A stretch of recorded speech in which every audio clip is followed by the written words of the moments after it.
yesterday as just one example of that. So what Zelensky is getting at here is that all those in the room, you have to be tougher.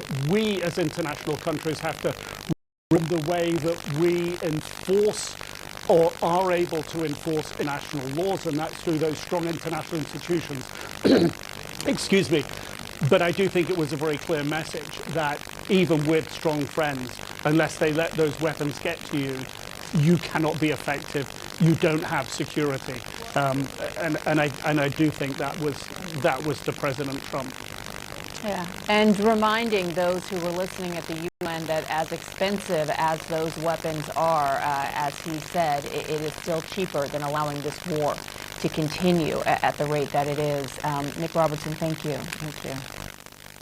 Well, Russia is responding to the U.S. president's dramatic U-turn on Ukraine and his latest comments that Kyiv could reclaim all land occupied by Moscow. Earlier, the Kremlin pushed back by insisting its economy is resilient and warned that Russia is, quote, a real bear, not a paper tiger.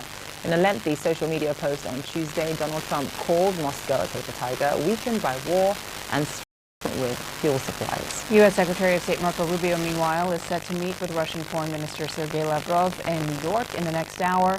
For more on all this, let's bring in Alexander Gabuev. He's the director of the Carnegie Russia Eurasia Center. Sasha, always good to see you.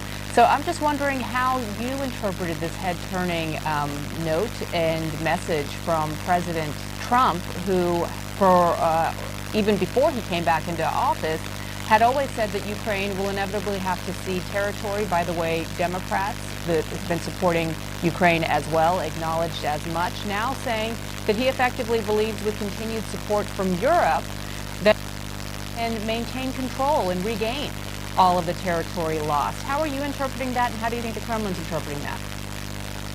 And he even wrote that Ukraine